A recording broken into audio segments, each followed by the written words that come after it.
Hello friends, welcome to S P kitchen special.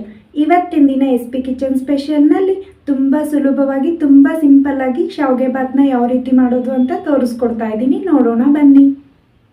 ನಾನಿವತ್ತು ಬಹಳ ರುಚಿಕರವಾದಂಥ ಮದುವೆ ಮನೆ ರುಚಿಯಲ್ಲಿ ಶಾವಿಗೆ ಬಾತ್ ಮಾಡೋದನ್ನು ತೋರಿಸ್ತಾ ಇದ್ದೀನಿ.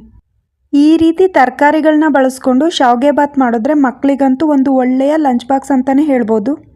ಮನೆಗೇನಾದರೂ ಯಾರಾದರೂ ಗೆಸ್ಟ್ ಬಂದಾಗ ಮಾಡಿಕೊಟ್ರೆ ತುಂಬಾ ರುಚಿಕರವಾಗಿರುತ್ತೆ. ಕಡಿಮೆ ಸಮಯದಲ್ಲಿ ತುಂಬ ಸಿಂಪಲ್ಲಾಗಿ ಮಾಡ್ಕೋಬೋದು. ಬನ್ನಿ ಇದಕ್ಕೆ ಯಾವ್ಯಾವ ಪದಾರ್ಥಗಳು ಬೇಕು, ಯಾವ ರೀತಿ ಮಾಡೋದು ಅಂತ ನೋಡೋಣ.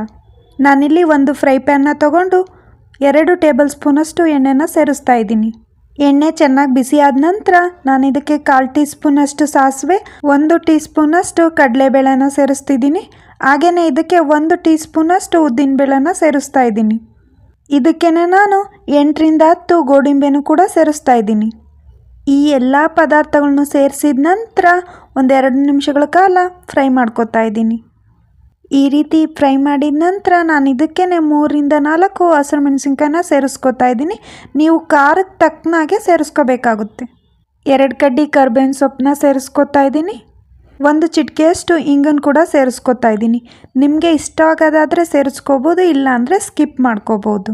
ಈ ಎಲ್ಲ ಪದಾರ್ಥಗಳನ್ನು ಲೋ ಫ್ಲೇಮಲ್ಲಿಟ್ಟು 2 ನಿಮಿಷಗಳ ಕಾಲ ಫ್ರೈ ಮಾಡ್ಕೊತಾ ಇದ್ದೀನಿ. ನಂತರ ನಾನು ಇದಕ್ಕೆ 2 ಈರುಳ್ಳಿನ ಸ್ಲೈಸಾಗಿ ಕಟ್ ಮಾಡಿ ಸೇರಿಸ್ಕೊತಾ ಇದ್ದೀನಿ. ಎಲ್ಲ ಈರುಳ್ಳಿನೂ ಈ ರೀತಿ ಬಿಡಿಬಿಡಿಯಾಗಿ ಬಿಡಿಸ್ಕೊಂಡ್ರೆ ಸಾಕಾಗುತ್ತೆ.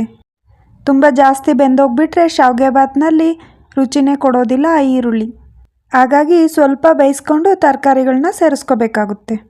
ನಾನಿಲ್ಲಿ ಅರ್ಧ ಕಪ್ನಷ್ಟು ಕ್ಯಾಪ್ಸಿಕಮ್ನ ಸೇರಿಸ್ಕೊತಾ ಇದ್ದೀನಿ, ಅರ್ಧ ಕಪ್ನಷ್ಟು ಬೀನ್ಸ್ನ ಸೇರಿಸ್ಕೊತಾ ಇದ್ದೀನಿ, ಅರ್ಧ ಕಪ್ನಷ್ಟು ಕ್ಯಾರೆಟ್ನ ಸೇರಿಸ್ಕೊತಾ ಇದ್ದೀನಿ.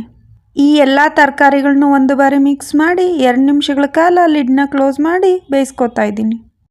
2 ನಿಮಿಷಗಳ ನಂತರ ಲಿಡ್ನ ಓಪನ್ ಮಾಡಿ ಒಂದು ಬಾರಿ ಮಿಕ್ಸ್ ಮಾಡಿ ನಾನು ಇದಕ್ಕೆ ಫ್ರೋಝನ್ ಬಟಾಣಿನ ಸೇರಿಸ್ಕೊತಾ ಇದ್ದೀನಿ.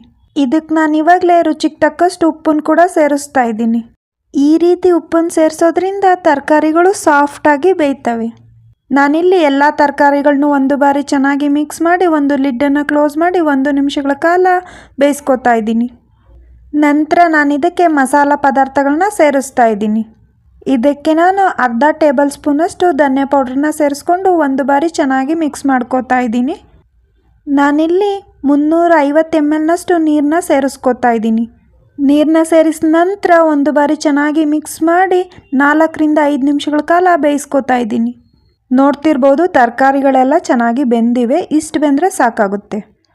ಇವಾಗ ಇದಕ್ಕೆ ನಾನು ಸ್ವಲ್ಪ ಕೊತ್ತಂಬರಿ ಸೊಪ್ಪು, ಅರ್ಧ ಟೀ ಸ್ಪೂನಷ್ಟು ಸಕ್ಕರೆನ ಸೇರಿಸ್ಕೊತಾ ಇದ್ದೀನಿ. ಸಕ್ಕರೆನ ಸೇರಿಸ್ಕೊಳ್ಳೋದ್ರಿಂದ ಶಾವಿಗೆ ಚೆನ್ನಾಗಿ ಶೈನಿಂಗ್ ಬರುತ್ತೆ.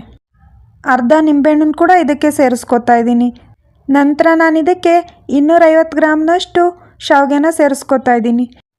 ನಾನಿಲ್ಲಿ ರೋಸ್ಟೆಡ್ ಅನಿಲ್ ಶಾವಿಗೆನ ತೊಗೊಂಡಿದ್ದೀನಿ, ಅದಕ್ಕೋಸ್ಕರ ಮತ್ತೆ ನಾನು ರೋಸ್ಟ್ ಮಾಡ್ಕೋತಾ ಇಲ್ಲ, ಡೈರೆಕ್ಟಾಗಿ ಹಾಗೇ ಸೇರಿಸ್ತಾ ಇದ್ದೀನಿ. ಈ ರೀತಿ ಒಂದು ಬಾರಿ ಚೆನ್ನಾಗಿ ಮಿಕ್ಸ್ ಮಾಡಿ ಒಂದು ಲಿಡ್ಡನ್ನು ಕ್ಲೋಸ್ ಮಾಡಿ 2ರಿಂದ 3 ನಿಮಿಷಗಳ ಕಾಲ ಲೋ ಫ್ಲೇಮಲ್ಲಿಟ್ಟು ಬೇಯಿಸ್ಕೋಬೇಕಾಗುತ್ತೆ. ನೋಡ್ತಿರ್ಬೋದು ಶಾವಿಗೆಯಲ್ಲಿದ್ದಂಥ ನೀರೆಲ್ಲ ಡ್ರೈ ಆಗ್ತಾ ಬಂದಿದೆ. ಒಂದು ಬಾರಿ ಚೆನ್ನಾಗಿ ಮಿಕ್ಸ್ ಮಾಡಿ ಮತ್ತೆ ಒಂದು ಲಿಡ್ನ ಕ್ಲೋಸ್ ಮಾಡಿ 1 ನಿಮಿಷಗಳ ಕಾಲ ಬೇಯಿಸ್ಕೋಬೇಕಾಗುತ್ತೆ. 1 ನಿಮಿಷಗಳ ನಂತರ ಲಿಡ್ಡನ್ನು ಓಪನ್ ಮಾಡಿ ನೋಡಿದ್ರೆ ನಿಮಗೂ ಇದೇ ರೀತಿಯಾದಂಥ ಶಾವಿಗೆ ಬಾತ್ ರೆಡಿ ಆಗುತ್ತೆ. ನಾನಿಲ್ಲಿ 250 ಗ್ರಾಮ್ ಶಾವಿಗೆಗೆ 350 mlನಷ್ಟು ನೀರನ್ನ ಸೇರಿಸಿದ್ದೀನಿ. ನಿಮಗೆ ನೀರನ್ನ ಅಳತೆಯಲ್ಲಿ ಸೇರಿಸ್ಕೊಳ್ಳೋಕ್ಕೆ ಗೊತ್ತಾಗಿಲ್ಲ ಅಂದರೆ ಮೊದಲೇ 2 ಕಪ್ನಷ್ಟು ನೀರನ್ನ ಸೇರಿಸ್ಕೊಳ್ಳಿ. ಮತ್ತು 2 ಕಪ್ನಷ್ಟು ಬಿಸಿನೀರನ್ನ ಸಪ್ರೇಟಾಗಿ ತೆಗೆದಿಟ್ಕೊಳ್ಳಿ.